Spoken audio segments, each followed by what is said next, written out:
Hello everyone, welcome to my weird and wonderful world, and as requested from my wonderful subscribers, they want to see my top 10 favorite movies of all time. Now, what I have for those movies, I only have maybe 5 of the movies that are on this list. Okay, I'm so desperately needing to get the rest, and I don't have them for certain reasons. I just want to start by saying that when it comes to buying a DVD movie or buying a CD, like a music CD, I usually tend to go more and buy the music CDs because music is more of a central part of my life. As much as I love movies, and I do need to get the rest of these movies, I don't have all those movies on the physical copy, like the hard copy. So what I present to you are some of the ones that I was able to get and some of the ones I really needed. And when I get to the other ones that I don't have, I'll explain probably why I don't have those ones, but you'll see. So let's get right into it. I do want to start off with my absolute favorite movie of all time, and it's been my favorite movie since 1999, and that is Fight Club. Now there's another movie on my list, later down on my list, that this replaced. Okay, the other movie that was my favorite movies in some ways, because it's all one part of a series, was my favorite movies for 22 years until I saw Fight Club. And the meaning and the just everything about this movie kind of spoke to me in a big way. I still feel this movie is as relevant today as it was when it first came out, maybe even more. And of course I had to get the Steelbook, the 2-disc special edition with all that cool bonus features at the end. There's 4 commentaries on it, and I love it. It's Brad Pitt and Edward Norton at their best. Like, I was not a fan of Brad Pitt when I first seen him in like Thelma and Louise and stuff. I thought he was too much of a pretty boy, prissy kind of pretentious kind of dude. I got corrected on that, and now he's one of my favorite actors of all time. And even Edward Norton had became he was for the longest time my favorite actor for a while. Now I don't really have a favorite actor. There's a lot of great actors out there that have a great force. Well, you know, I've really taken a shine to Michael Shannon lately. He's turning out to be one of my favorite actors. I just love him, you know, especially in The Man of Steel. I will find you. You know, yeah, I love that. And so now, my second favorite movie, or least favorite movie on this list. There's no worse, as you've seen in the thumbnail. There's no worse movies because they're all fantastic in their own right. Now, I don't have the video, the hard copy for the next movie on my list, and because I lent it out to somebody like about a year or so ago, and I did not get it back. They did not return it, so I'm desperately needing to get it again. It's Snowpiercer with Chris Evans and Ed Harris and William Hurt, I think it was. Well, anyway, yeah, like, I remember the first time watching it. I was on the edge of my seat, riveted. I love the whole allegory of it, of the different classes, and how they had to go from one end to the other end. If you have not seen Snowpiercer, I highly suggest it. I really love the structure, the way that movie was put together. The directing is fantastic, and yeah, I can't not rave enough about it. Now, going down my third least favorite movie, and again, like when I say least favorite, it's such a small margin that is, you know, it's insignificant how small that margin is. It's Looper, which I do have, of course, you know, with Bruce Willis and Joseph Gordon-Levitt, and do I love this movie. And why do I love it? I don't know. I love the structure of it. I love the acting. I love the whole time travel thing of it. I thought that was really well put together, and one of my favorite. Even if it doesn't logically make sense, it's still the premise of it. And there's something kind of weird and special about the makeup job they did on Gordon that just kind of captivating for me. Because it completely it made him look so different than I remember. It's a seamless type of makeup job. You can't, if you didn't know any better, you would not even think for a second that it was a makeup job, because it was just so perfectly done. Yeah, this movie holds a special place in my heart. It's just why I have the poster. One of the first posters I got on my wall was for Looper. So, and as you can see in some of my previous videos, I did show that. Yeah, this is awesome movie. Now, my fourth favorite movie of all time, and again, it's the whole entire series, and I still need to get the latest movie of it because I still really love it, and that's The Matrix. Of course, you have to have the whole box set. I mean, the rest of them are still fantastic and everything, but it's The Matrix itself, the original movie. Mind-blowing. It was mind-blowing. It opened up, the special effects were fantastic. Again, Keanu Reeves at one of his best. I mean, I do love the John Wick series. I mean, that's equally as powerful as this was, but it's not in my list. But yeah, when it comes to The Matrix, I love it. I love it. I love it. I need to watch some of this again. I mean, even the Animatrix. I really love the Animatrix. I think that's just it's awesome. And if you like The Matrix and you haven't seen the Animatrix, you got to. I even have the soundtrack for Reloaded, and I have the soundtrack for the Animatrix. That was a necessary must to get. And if I can get the soundtracks to all of the movies, that even better. I am actively looking for those here and there when I can get them. Now, number 5, and these are pretty much in the order. After number 5, there's no particular order to the list. They're all kind of equal after that. So it's just what I put them in the list. It's intermixed, and it can change easily. But number 5, which sadly I don't have, and because I was kind of waiting for an ultimate box set, because they kept on making a new movie and a new movie and a new movie, and now there's tons and tons and tons of TV shows that I sorely need to catch up on. There's so much of it, it's so hard to keep up, and that's Star Wars. Since 1977, I was 6 years old. And I remember when it was just from an ad in the paper. It says Star Wars. I didn't really see any commercials for it. I didn't know what it was. Honestly, at the time, at 6 years old, I thought it was something to do with Star Trek. And me being a huge Star Trek fan, I wanted to see this movie because I really kind of thought it was something to do with Star Trek. It's not really until I sat down in the theater with my parents. It was probably, I don't know if it was actually the first movie I had seen in the theater, but it really felt like that to me. Because it was such a big experience.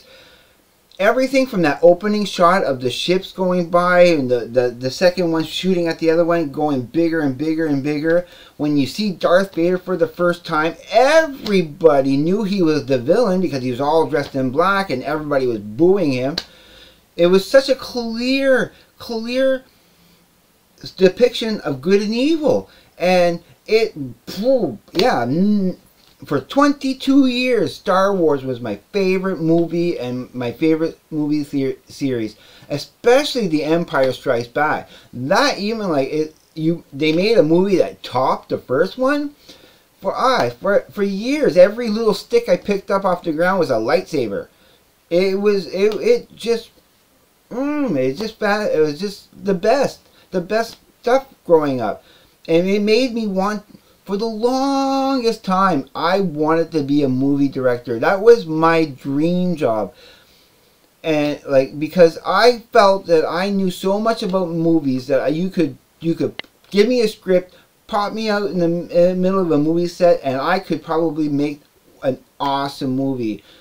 I mean, now that I've learned more about the movie making process, I have serious doubts about that, but I still think that I have the tenacity and the know-how and the heart to be able to make a decent movie. I think if I was able to make a movie, I would do a great job. And side note, and it's not a part of my list, but I do have both of these movies. When I first saw Wrath of the Titans, or Clash of the Titans as a young boy, that really impressed me too. And for the longest time, I always thought if I could do a remake, I wanted to do a remake of the Clash of the Titans. Out of all movies out there, that was the one movie I thought if I could do a remake of it, it would be fantastic. But then I saw the remake when they did it, and I will have to admit, they did exactly what I would have done. It came out, and I really loved that movie, the remake and the Wrath of the Titans too. I love them both. It really matched the vision I had in my head of how to make that movie. So I'm thankful that somebody actually did the movie that I had in my head all these years. So that was a cool bonus.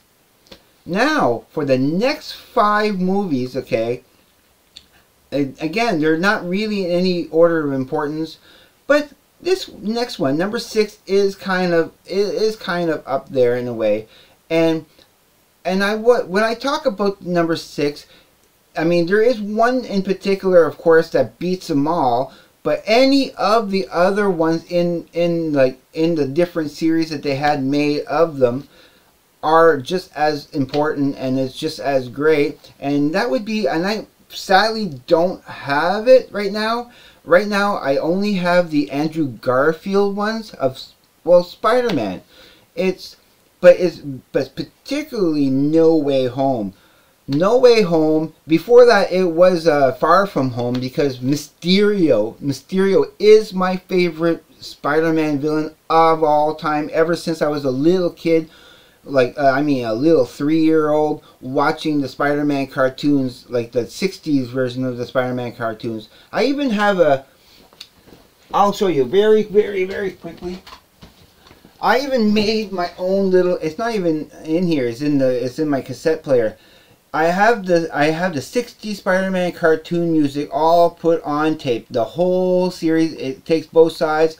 I got the track listing here of who did what and yeah, it's I love that jazzy type of music. But going back to No Way Home. Just the whole interaction between the 3 Spider-Mans, bringing back the past villains and everything. It is a beautiful movie. Beautiful movie. And I will have to give an honorable mention, and I do have it, and I didn't bring it out, but I'm going to go get it anyway. I'm sorry, everybody. I should have been a little bit more prepared. But, you know, I do have Into the Spider-Verse. Absolutely, because that is important. I do have the 2 Andrew Garfield ones. I still need to re-get the Tobey Maguire ones. But this is equally, or maybe like it is my favorite animated movie of all time. I really love that. Spider-Man is still my favorite superhero of all time. So there's that.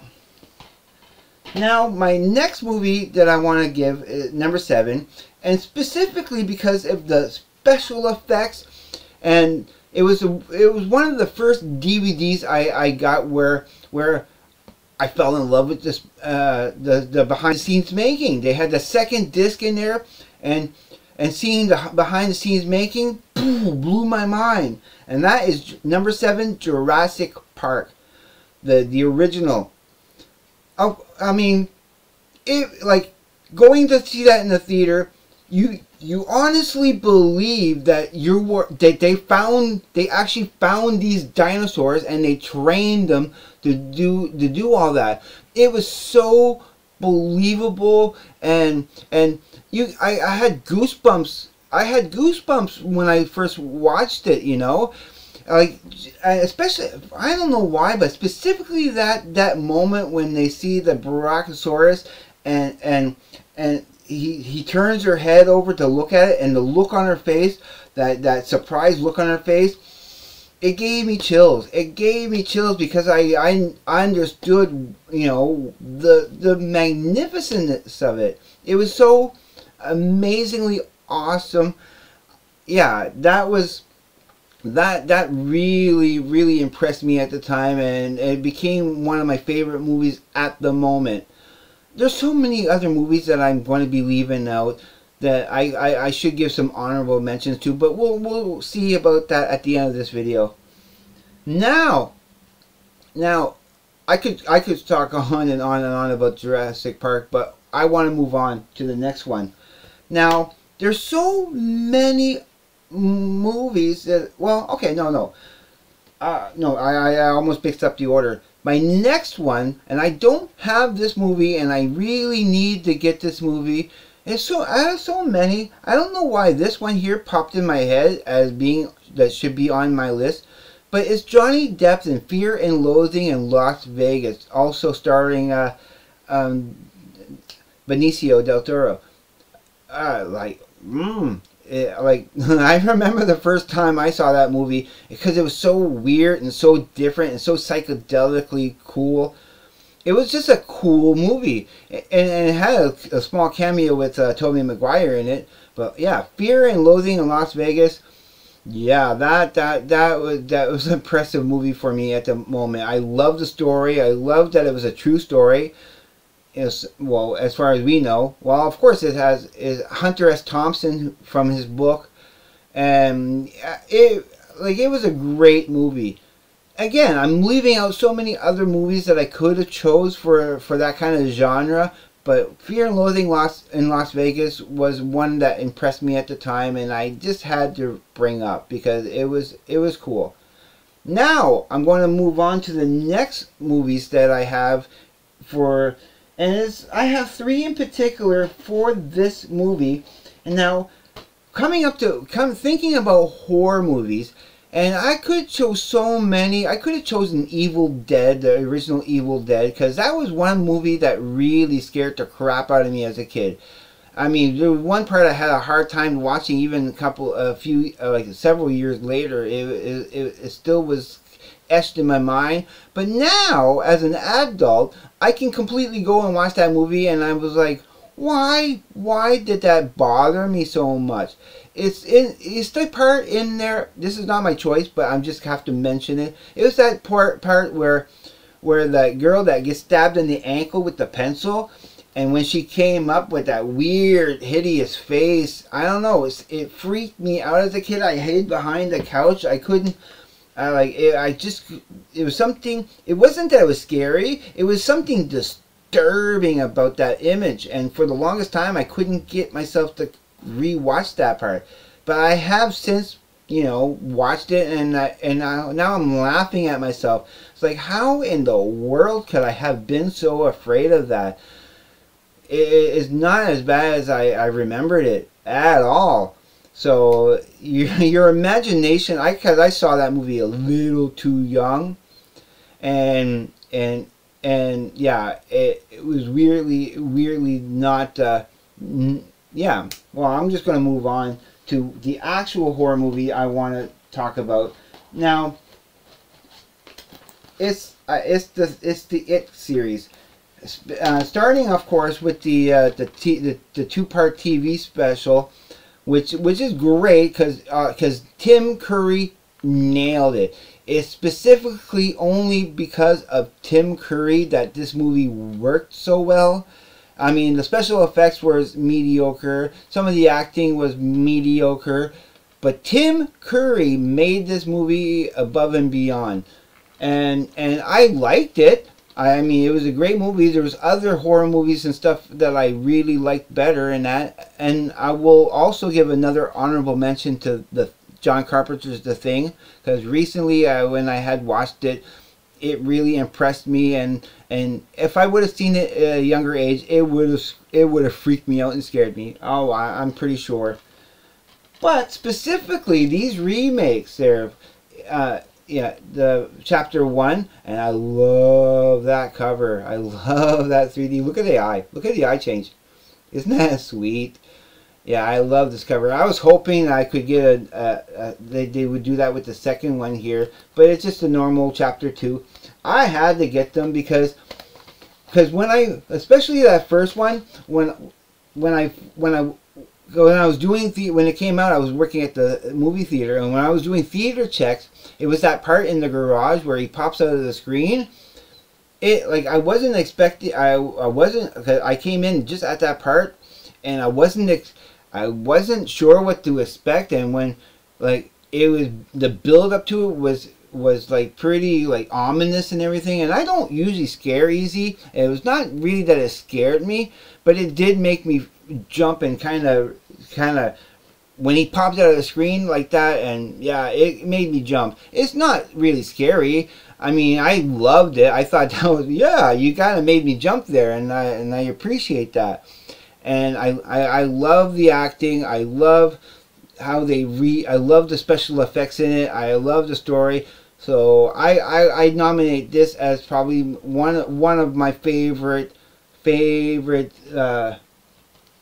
horror movies of all time. I mean, I'm really a big fan of like Hereditary and even Midsommar. Those kind of horror movies, kind of like I really enjoy those too, as honorable mentions. Now going to my number 10, my favorite movies, and again when I'm going to present this, it would be Pulp Fiction as my favorite Quentin Tarantino movie, and I actually have like a cool box set of like Reservoir. You know, there's Reservoir Dogs, there's Pulp Fiction, there's the Jackie Brown, the Kill Bill, and Death Proof. The both Kill Bills and Death Proof, and yeah. When people ask me whether I went to film school, I answer no, I went to films, which is a great response. So Pulp Fiction is up there as one of my favorite movies of all time, in my top 10, just because it was so different. It was so naturalistic with the dialogue. He really solidified a certain type of genre, and I really admire that.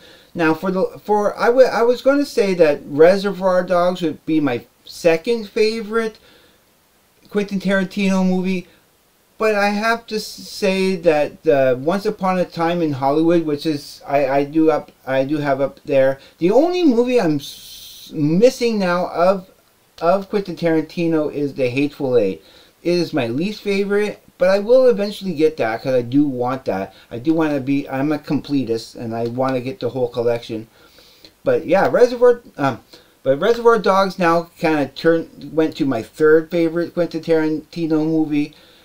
Pulp Fiction will always remain my favorite because it was the one that really captured my attention, and I thought it was awesome. But yeah, Once Upon a Time in Hollywood is my second favorite now because it's my favorite Leonardo DiCaprio role. Out of everything I've seen Leo in, that is the movie that really, like, I really love his performance in that. It's my favorite, for absolutely sure. Now, I have one honorable mention. Like, you can call this number 11, I guess, because I have to include this because of the way I saw this movie. It's a horror movie. It's a monster movie, and now a little setup on this. I was living with a roommate up in Montreal, okay, and he had a disc that had just the name of the movie on it. It was just a blank disc, pre-recorded. I didn't see no covers of it. I had not ever seen a trailer for it. And when I asked him what this movie was, he goes, all he said was, it's a disaster movie. Okay, so I was alone. I had a chance to be alone and to put the movie on. I had all the lights off. I had great headphones on, and I watched it, and oh my God, I was trying not to stop it, but even at that one part where they stopped the video and rewinded it to check it out, I did the same. I had to go back and check it again to see if I saw what I saw. And that's Cloverfield. Because that's all it said on the disc was Cloverfield. And I was on the edge of my seat. I was riveted. It blew me away, this movie. So it has to be up there in my honorable mentions. You can call it a number 11 on this list. But it can easily have gone in the list there too. In the last 6 or so the movies that I mentioned. I love this movie. I love this movie. So, as requested by my new subscribers, these are some of my favorite movies of all time. Especially, specifically those first 5. Those are my favorite movies of all time. Absolutely, 100%. I don't see them changing anytime soon, unless something else comes out that really impresses me the way those movies have.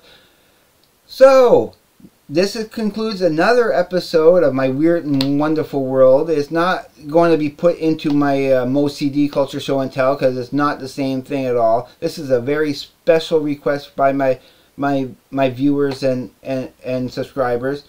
So, I'm going to leave it at that, and I'm going to bid you a good day, evening, night, wherever you may be.